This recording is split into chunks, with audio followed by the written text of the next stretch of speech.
Yesterday, there was a lot of information suggesting that the negotiation process between Manchester United and Paris Saint-Germain regarding Manuel Ugarte had progressed positively, and both sides were close to reaching an agreement. Accordingly, Manuel Ugarte would join Manchester United on loan with an obligation to buy at the end of this season.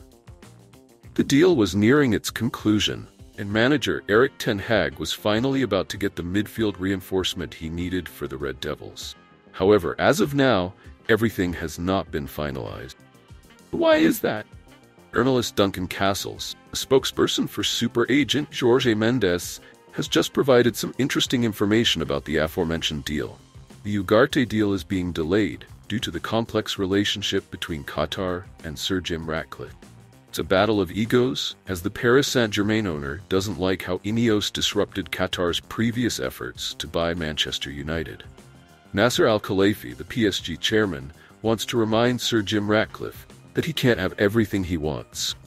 And when the Ugarte deal is completed, it will only be done on terms that Al-Khelaifi finds satisfactory.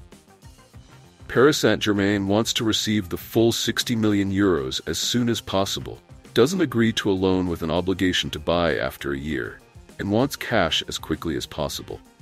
This is indeed the issue, and if the two sides can't reach a common agreement, the deal could potentially fall through. As mentioned, Al-Khelaifi doesn't like how Ineos disrupted Qatar's previous efforts to buy the Red Devils. So what exactly happened then? Over a year ago, PSG chairman Nasser Al-Khelaifi was a significant contributor to the Qatari owners' process of buying Manchester United.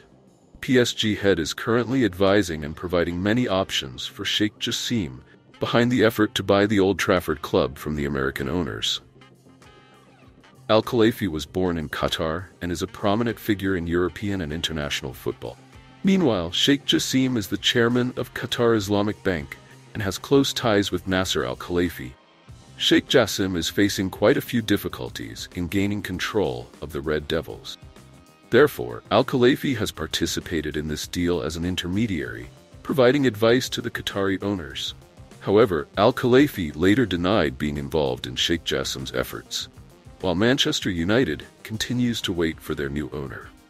Paris Saint-Germain is my team, in my heart, and I have nothing to do with Manchester United, Al-Khelaifi said after a meeting with the European Club Association. This rumor makes me laugh. I'm not involved in buying or selling Manchester United at all, that's it. Despite saying this, many people implicitly understand that the PSG leader is somewhat involved in this much-discussed deal.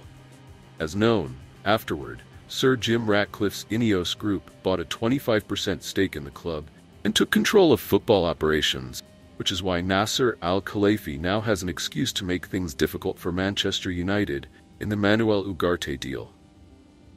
Manchester United has had a fairly good start in the Premier League. The victory over Fulham, Erik ten Hag's team will face Brighton away in the second round. The European transfer market is about to close. Information on this issue is of interest to the media. The Dutch coach also responded very openly in the pre-match interview.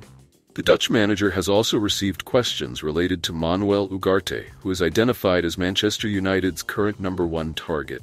In response, Ten Hag maintained a silent attitude. The Dutch strategist shared, "The Ugarte deal? When there's news, we'll let you know.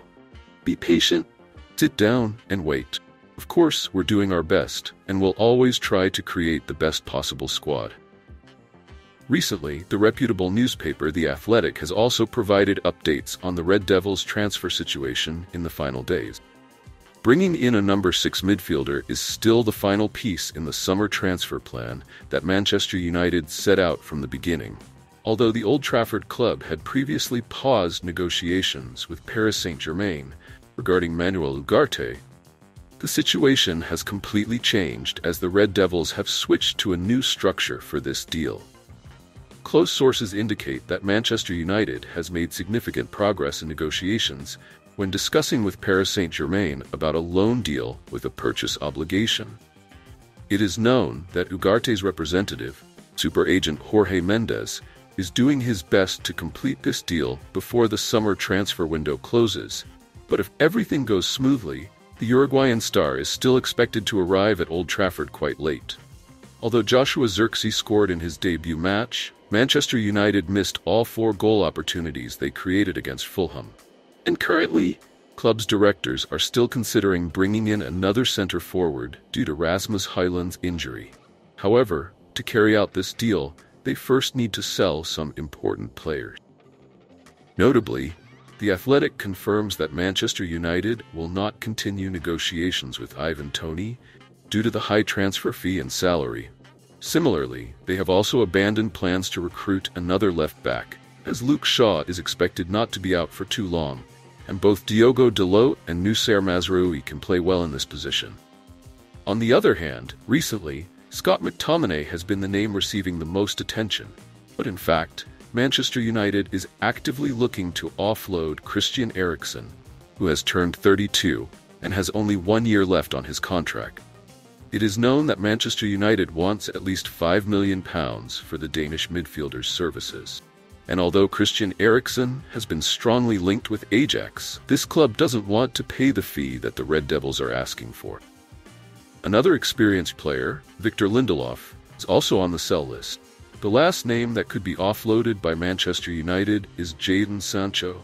The current situation is complicated, with Manchester United demanding up to £40 million.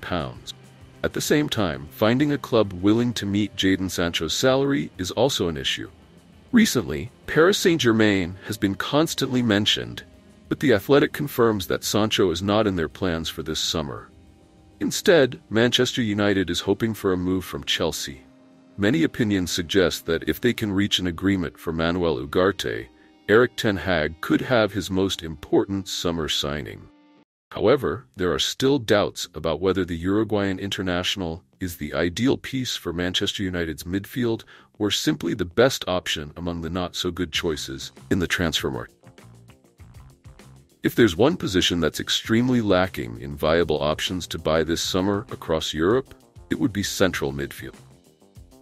Arsenal is preparing to welcome a new signing named Mikel Merino. Meanwhile, Liverpool has failed in pursuing Mikel Merino's teammate, Martin Zubimendi. When the Spanish player refused to move to Anfield and the COP didn't consider any alternative worth pursuing, Man City will re-sign Ilkay Gundogan from Barcelona, a year after the German player left the club. That's why Manchester United's persistence in pursuing Manuel Ugarte is reasonable, and simply because they can't find any better alternative. After identifying Ugarte as the main midfield target, the Red Devils also made a move for Sofiane Amrabat, whose loan contract at Old Trafford expired in June. Amrabat is a holding midfielder, but the 28-year-old star has shown his limitations in a year at Old Trafford, facing the physical rigors of English football. In fact, the only prominent candidate that Manchester United contacted this summer as an alternative to Ugarte is the player that Paris Saint-Germain signed to replace the Uruguayan international, João Neves. However, the price that Benfica demanded was too high for Manchester United to meet, despite the young talent's great potential. Therefore, Manchester United's pursuit of Ugarte is completely understandable, as the Uruguayan player is the most feasible target for the Red Devils in this summer's transfer window. But with the tough stance from Paris Saint-Germain, partly due to the previous issues between Ineos and Khelaifi, things are becoming not at all simple for the Old Trafford club. Thank you for tuning into VR 360. We hope you enjoyed our latest updates and insights on all things Manchester United. Remember to like, subscribe, and hit the notification bell so you never miss out on the latest news, match analysis, and exclusive content. Join our community of passionate Red Devils fans and share your thoughts in the comments below. Your support helps us bring you the best coverage of our beloved team. Until next time, stay united and keep the red flag flying high.